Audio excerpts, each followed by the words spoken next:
Hello there, welcome to Rant and Chill.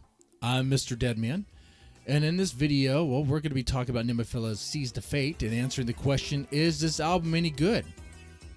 Oh yeah, it's good. Review is over. No.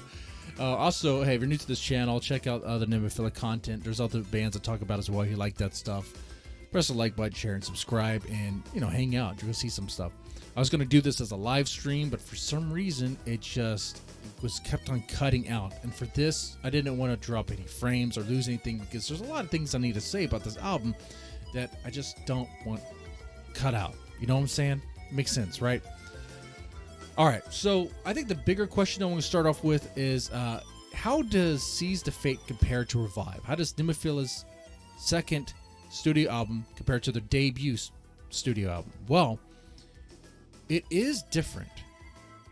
There's a lot more variety.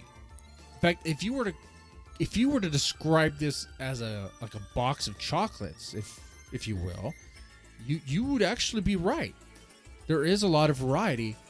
Now, all the songs essentially at their core have that Nemophila tone, a very deep, dark tone. I love it there. I love their tone, but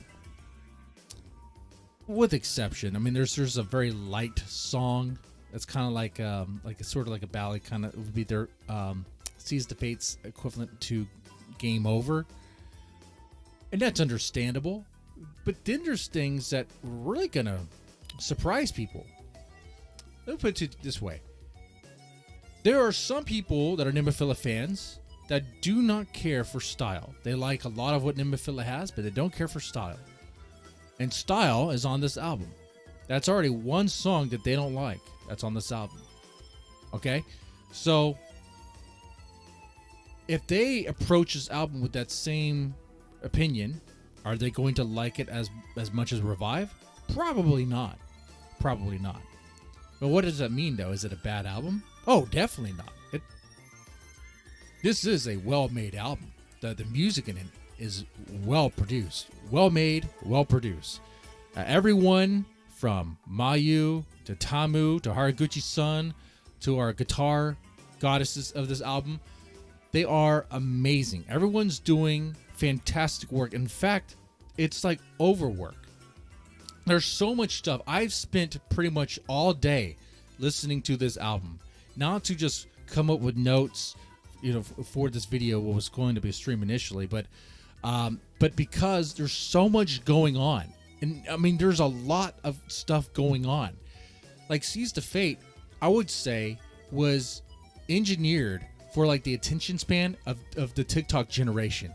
And I mean that in a good way. Like, there's so much going on in every song, and the hook constantly changes, but not in a bad way, right? It's like you want the hook, you want it to be refreshed and change a little bit so that it hits the dopamine so you stay there.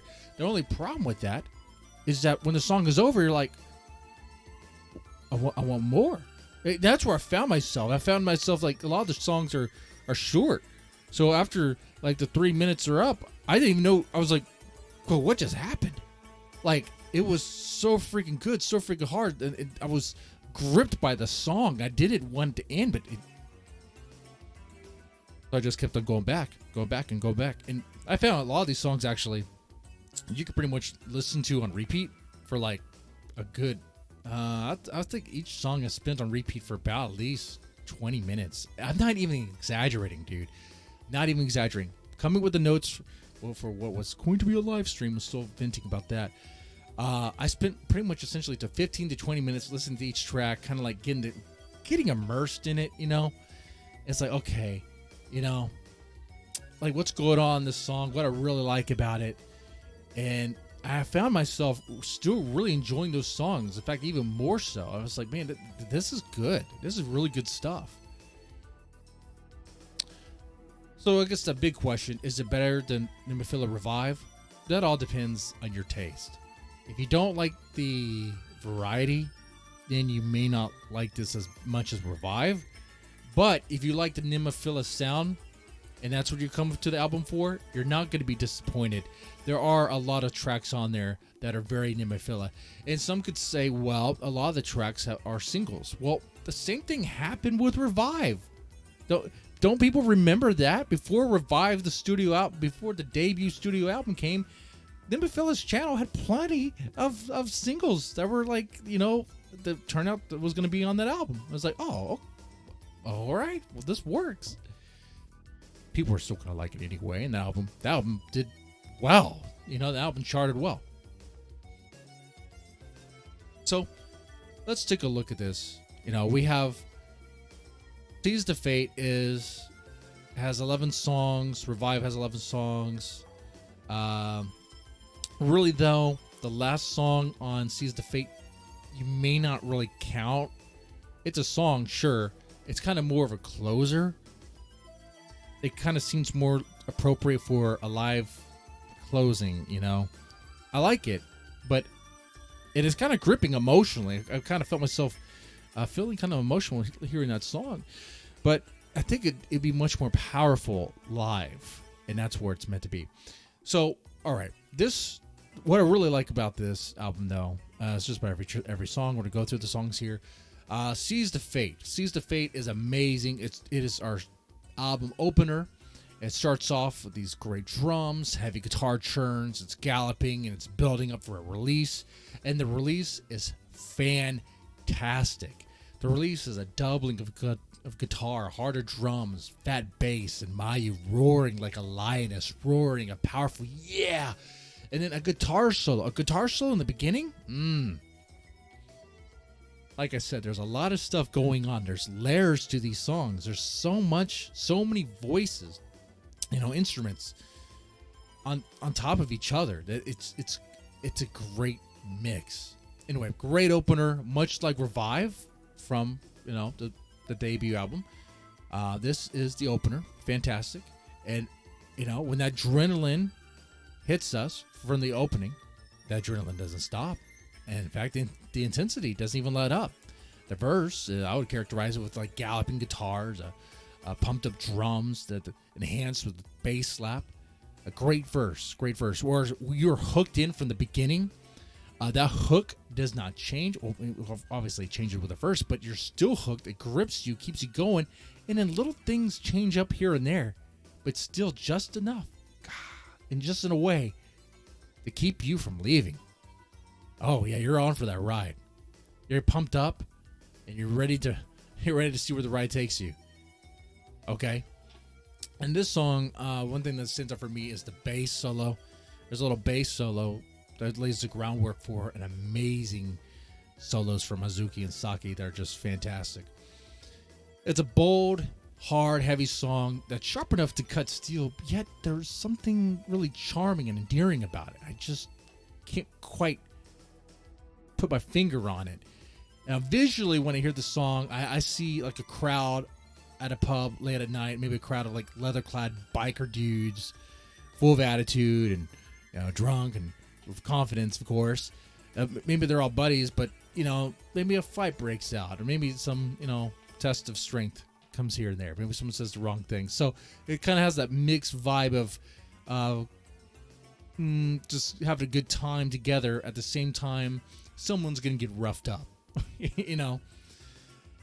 Then we have Intin. Intin is amazing, but it's also kind of like an outlier in that it's like the first of for Nemophila. I would describe it this way. It's fast. You have the thrashing gent, build up drums. It creates a fantastic frantic fever dream. And the frantic fever dream, it really is. Okay, when the Japanese instruments, Mayu's singing style combined with there was this other voice, yet another gripping, yet unnerving voice. There's a lot of depth to this song that keeps you coming back over and over. Like, this is one of those tracks where I have to listen to over and over again because there's so much going on in the background that I was like, oh my God, there's like a song within a song here. What is this? There's so many layers, okay? And the change-ups keep you from getting bored of any particular segment, which is a great thing. Visually, this song, this is why I think it's going on with the song, visually, okay? We're witnessing something we probably shouldn't see. We traveled far to reach this spot, made sacrifices, and defy the advice of those along the way to find something that we may end up regretting, a nightmare. and there is a legit scream of terror in this song. It's there, like it's not a Mayu scream that I've heard before. It sounds like of terror, like, and with the closing of the song, with its claustrophobic sort of feel, with the various voices and layers adding to a sort of panic and terrorizing melody. If this is not a horror song, then they surely have me pranked. I don't know what the lyrics are yet, right? I mean, I don't have the booklet or whatever. I don't have access to that, but I'm pretty sure some messed up stuff is happening, and it's kind of like a horror thing. But maybe I'm wrong. If I'm wrong, I'm wrong. But either way, I like it. Zen. Ooh, this is a great song too. It starts off with a little voicemail, hello, a little voicemail, hello, and then immediately, no time to really process what just happened. You have this dirty guitar shredding in a sort of Lamb of God meets Slipknot fashion, with some Zakk Wylde bends and little things, little added things with the riff. The initial riff will be our main riff that we'll hear. It doesn't change that much for this, because it doesn't need to change much. And when it does change, it's for these tight drum and guitar breakdowns or just various ways to enhance the groove, the overall groove of it. The song, it seems simple and straightforward, metalcore there. Yet there are layers. There are layers to the song. Just like I said before, you're going to go back and listen to it. Zen is one of them. There's so many things going on in the background. There's almost like these hidden voices that you may not even notice at first. In fact, you might think you are hallucinating towards the end of the song. You might even think you're hearing things as like a ghost calling from a machine. Visually with the song, what I see when I hear it, I see this. I see the ladies of Nemophila in an empty field at night, taking care of something, taking care of, hiding some evidence, so to speak, okay? They've done something dirty, which kind of goes in line with that's what I get when I hear that dirty riff. I mean, this song has a very low, dirty feel to it. Like those times where you have to get low, get your hands dirty to take care of something, All right. That's what I hear with this. That's what I see with it anyway. Back Into the Wild, hands down, has to be my favorite song on this track. It is like I think it's the best. I really do. It starts off with this electronic percussions and soft synths pairing with a hard and heavy pound. Kind of has like that children from the grave sound. I think it's like that, yeah. The drums, though, are so intense that you would not expect, if you're new to Nemophila and heard the song, you would not expect that drummer to be this very petite Japanese woman that has this insatiable urge, this addiction to smile, okay? Like, Tamu is like the happiest drummer ever. Yet she drums with such fierceness that it seems to shake the ground. Now, this is my favorite, not just because of the drums. Everyone included, Mayu, the guitarist, the bass, Haraguchi-san, everyone is effective in this song. Effective in illustrating what I see when I hear the song is a landscape of ruthlessness, a landscape of primitive ruthlessness, wilderness even, unforgiving, merciless, like a landscape that's thrown into the chaos of massive apocalyptic change, of earthquakes, volcanic activity, meteors. That's what I see. Actually, when I listen to the song, what I visualize, what I see from the very beginning with the electronic percussions and little synths, dude, it sounds like people time traveling back in time and they wind up in the past. But when they get there, instead of seeing like this nice, lush landscape that's all like land before time, all happy stuff, good stuff, it is like the end days. It's like the end chapter of Land Before Time where everything is going, everything is tearing up. It's like that, where they land and all of a sudden they have to run for their lives and they don't know what to do. It is like Ark Survival Evolved. If you ever played that game, it's like that. It's like Turok, okay? It's like Turok on like extreme difficulty. Okay, it's like that. All right. Back into the Wild is a great track. I love the track so much. Rock and Roll is, dude. Rock and Roll is like a callback to the '90s with this grunge tone. At least at the start. Actually, it's kind of like that throughout the whole thing. It's not really heavy. You know, with the grunge sound, it's not really heavy, but fuzzy with some dirt to it. Power chord downstrokes, some palm muting upstrokes. You know, you haven't heard Nemophila do this before. I mean, unless you heard their covers. That's the only way you hear that. Now the guitar is joined by drums, and in Mayu sings her part, just seeming to illustrate an image of a young girl with a fondness for rock and roll. And then everyone joins in. Once again, there's so much going on when they join in. The guitar solo that we get is like nothing I've ever heard Nemophila ever do.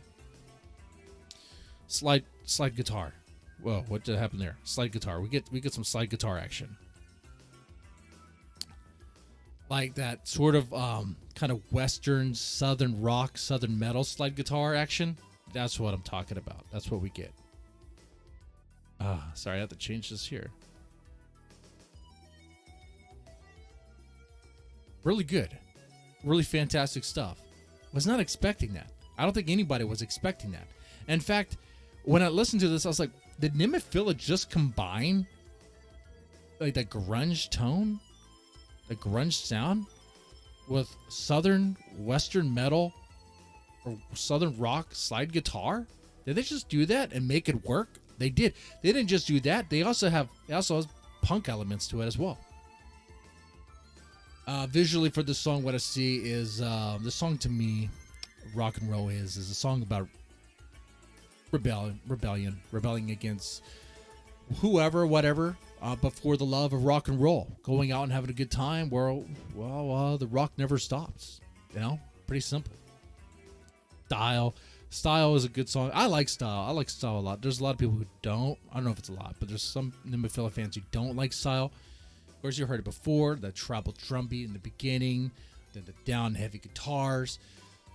Now, in this song, there's not a lot of thrash or gallop or a lot of things so much with the guitar. There are guitar little techniques, and there's some solos, and there's some nice things that the guitars do. But really, the focus is on the drum and bass. I mean, when the guitars do come in, they do come in hard and heavy to reinforce and enhance that fire that Mayu is spitting. And she's spitting fire. It's like Nemophila Linkin Park in a way. You can describe it that way. Visually for this song, I don't really see much more than kind of like urban environment. It's hard for me for this song. It's hard. I guess it's kind of a groove chill song. Okay. Is it my favorite on the album? No, but I do like it. Now, another very different song is Waiting for You. This track here, amazing. But at first, when I heard this song, I thought something was wrong. I thought this was Sum 41. Okay, I thought, is this a cover of Sum 41? Is this a cover of Blink 182? What's going on here? It's a 90s throwback to that pop punk of that time. You know what I'm talking about. When the song opens up, it opens with a solo guitar riff, very kind of similar to Sum 41 in a way. Okay, Fat Lip. Then the drum chimes in with the cymbals, and then everyone joins in pop punk fashion. It's good stuff, and except it has that Nemophilic heavy tone. I'll say that. Okay. In a way, I found this song to be very refreshing. It sounds so happy and uplifting, full of spirit and optimism. It's a side of Nemophila I didn't think we would see. It's like they learned something from doing all the covers on YouTube, where it's like they took bits and pieces of what they liked from various bands that they cover, and were like, let's throw this all into the mix and make it our own. And I think they did. Now, is it my favorite on the album? Oh yeah, it's one of my favorites. It's one of my favorites. I think I already told you. My absolute favorite though is Going Back into the Wild. Like I don't know if anything really beats that. But let me know yours in the comment section. Now the next song there is Now I Hear. Now this song here is our version of Game Over. Okay, it's like Seize the Fate's version of Revive's Game Over. but a little different. I kind of like Game Over more. Actually, I do like Game Over more. Though now I think if I listen to it more, it might grow on me more. There's a lot of emotion in the song, and I do recognize that. The soft synths and clean reverb guitar really goes well with Mayu's soft voice, and she's not really screaming in the song. I don't think she screams at all in this song. It's like searching for something, like she lost something, and everything's just kind of like enhancing that emotion. There's a couple times where the guitars do churn, they get very heavy, but it's all just to reinforce this feeling that this slow pace sort of ballad as it builds up is about dealing with a loss and searching for like a solace. Okay? Ray of Light. Ray of Light is another fantastic song in this album. It is very Nemophila. It is Nemophila all the way, cranked up. You probably heard it before. Their single. If you like the Intensity Revive and the initial songs on this album, you're going to like Ray of Light. It starts off initially with some electronica flare going on. Sounds kind of like lasers. But then intensity builds up. It just keeps on building up. Mayu tears in through with her screaming like a banshee from hell. No. Even better. Screaming like a banshee, not from hell, but from Event Horizon. Yeah, that Event Horizon. Okay. Our break from the intensity, the only break we get is the chorus when Mayu sings, when the thick droning seems to decrease. There's like this sort of droning electronic sound behind the guitars. I don't know if there's a keyboard element here or if there's some sort of modulation with the guitars to make that sound, but you could definitely hear it. Okay. But the only time that really seems to break away and lessen is like during the chorus part, and it kind of just go back into it with the verse. This hard and heavy onslaught, that's, I would say, an angry onslaught of sound. And don't mistake that as an insult. It's not an insult. Nemophila is doing what they do well, which is create intense moments, apply the pressure, then release. Like many of their songs, this is their formula. This is what they do. But also, like many of their songs, there's something that really comes to mind. I guess the same could be said about all songs, all music, I suppose.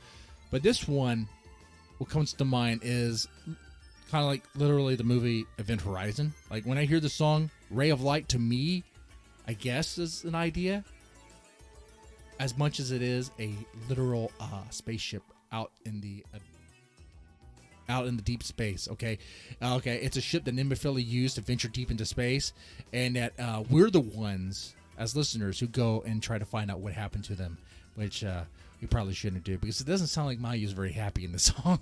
Okay, sounds like she's gonna tear you through. Adabana follows Ray of Light. It's a really good song. I enjoy the song. I don't enjoy it as much as obviously Back Into the Wild or Zen or N10. It is very metalcore. It's very Nemophila, and all of its construction has all the Nemophila elements you would expect. Even has like the group singing, the unison of that. There's something very emotional in the song. There's this ever since the song seems to just be. It had like this consistent down note, like a sort of gloom to it. Am I the only one? I can't be the only one who thinks that. Adabana, I don't know if this is intended, but it's kind of a depressing song.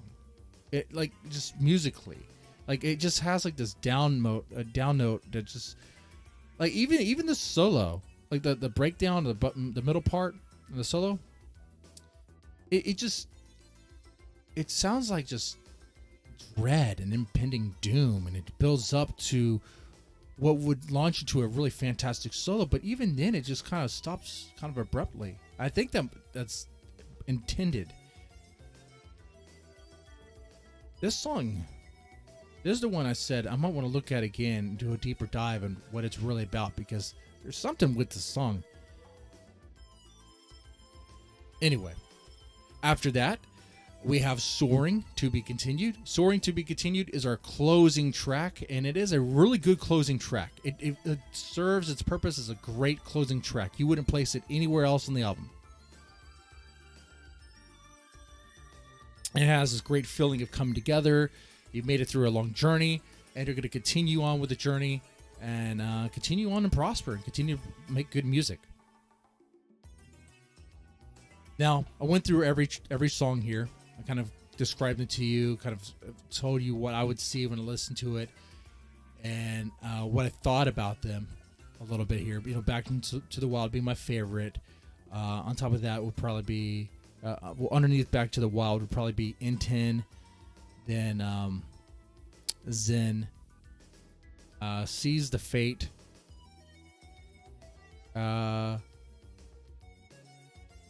Waiting for You, Ray of Light, Adabana. You know what? I actually would probably put Style above Adabana. Okay. But now I don't know where to place it. You know? We'll do another video, I suppose, when we actually rank them. Especially rank them with the Revive album. We could do so many fun things, you know, to kind of explore these songs and look at these songs in a different way. Anyway, if you made it through this video, thank you. And because I intended for this to be a live stream. I have my notes ready for a live stream and all this stuff, but it's just whatever reason, it just was not going through. Okay, that bothers me. There's one thing that bothers me a lot is tech issues, and it's like, especially when it doesn't make any sense. Like, the upload speed was great. It was fantastic. It was like 20 megabits, and you only need like at least 4 or 5 to have consistent. I'm doing here's talking, right? But I hope you made it through. You know, I really do enjoy this album. I enjoyed listening to the music to create this video. I think Seize the Fate is a really good album. Is it on par with Revive? You know,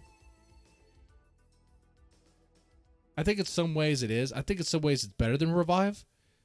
And like all what's going on in the songs, there's so much more experimental stuff going on in the songs, and it's so crammed with good stuff. There's no real chance to be bored of anything, because it's like in one song it's constantly changing, and like when the 3 minutes are up, you're like, but I want more. What happened? And you just put on, you play it again.